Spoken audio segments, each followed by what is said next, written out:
Good evening, and welcome to Next 4 Years, your policy-focused update on the U.S. government under President Donald Trump.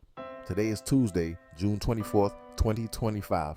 Attorneys general from 20 Democratic-led states plus D.C. and Pennsylvania's governor filed suit in federal court in Boston challenging the Trump-era OMB regulation allowing agencies to cancel federal grants when priorities shift.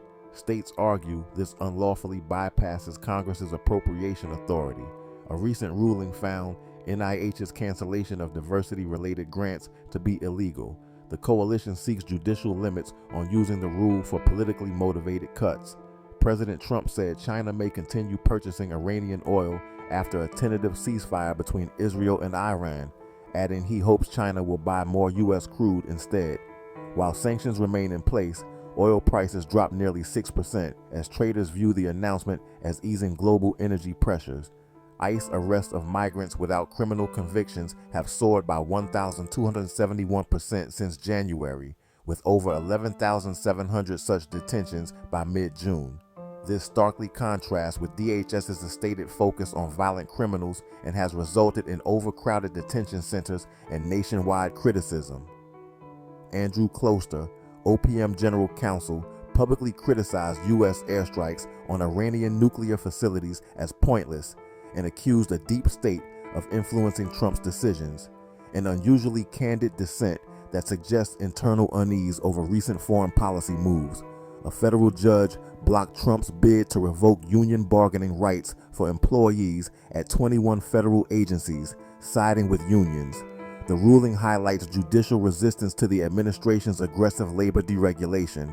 A judge halted the administration's attempt to withhold funding from 14 states, like California and New York, for EV charging infrastructure, citing likely legal challenges.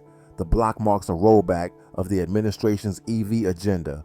Analysis by consumer groups estimates that Trump-era rollbacks at the CFPB have cost Americans at least $18 billion in increased fees and lost compensation, highlighting widespread financial impacts of deregulatory policies.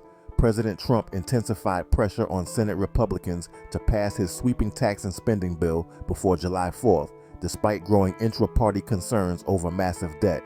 The effort underscores fiscal divisions within the GOP. Israel-Iran ceasefire holds.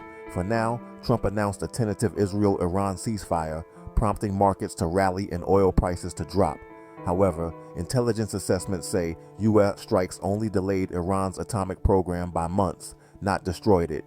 Peace talks are described as promising but fragile.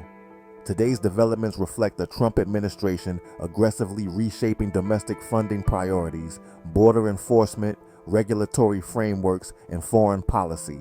While pushing hard on agenda items, it's facing robust legal and institutional resistance, and the world is watching. Thank you for tuning in to Next 4 Years. Join us again tomorrow for more key government updates.